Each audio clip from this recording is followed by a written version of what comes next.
Well, she's been called the most powerful woman in South Africa after challenging President Jacob Zuma's Nkandla spend. This is her story. Thuli Madonsela remembers the day she got a call from an industry colleague encouraging her to apply for a vacant post. It was a job that would change her life forever. I was at Fushini looking for a camisole, and when she called, it was the last day of submitting the applications, and I asked, why me? And she said, why not you? And you've always been at the forefront of advancing people's rights and vindicating people's rights. A few weeks later, she would meet with the man who appointed her, the same man she would one day have to investigate as South Africa's public protector. My first meeting with the president was extremely encouraging because the president gave me his blessing that I should do this job without fear or favor.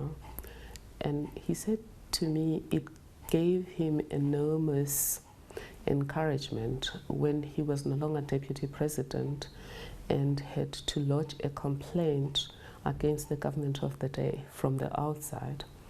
And the public protector did not look at who was complaining and against who, just looked at the merits of that case, and the case was decided in his favor. And he said he expected me to do the same thing, not worry about who the parties are, but look at what do the facts say and what does justice require.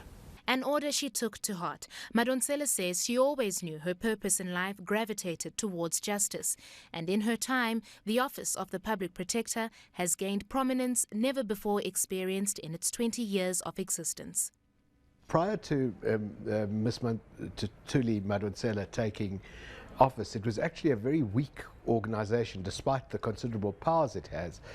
And since then, it has been a very robust organization and done its job in a very robust manner, and that's due to her leadership. And that hasn't made her everybody's favorite. Madonsela says she's lost some friends and at times has been treated like an outcast.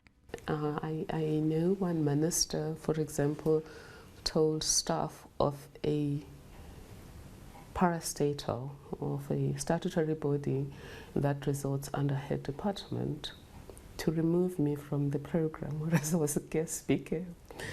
And the people were decent enough to tell me the truth, what had happened.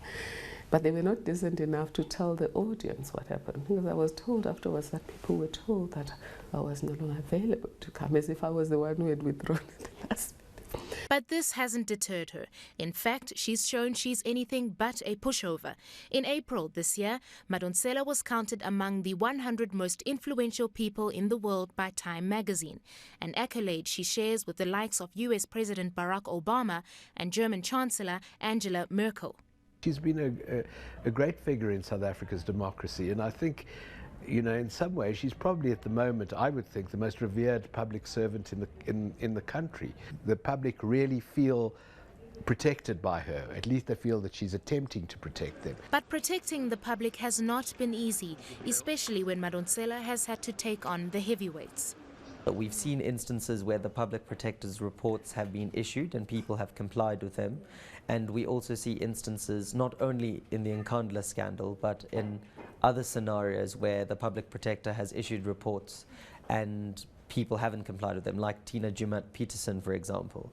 And there are prospective fraud and corruption that she has been implicated in. Experts, however, believe her success goes beyond these instances, and it will linger even as the next public protector is appointed in 2 years' time. Some might argue that Ms. Madonsela's success is going to make the next public protector be selected a bit more carefully with respect to what she can and cannot do. Madonsela's term ends in October 2016. She says while she's thought about life after the office, her focus remains on her duties now.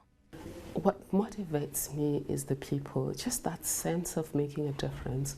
Whether we see their faces, which we often do or we don't, but just going back home and feeling that we have unlocked someone's life, and particularly the ones who would never have been able to tackle the stage on their own. Christine Mundwa, CNBC Africa, Pretoria.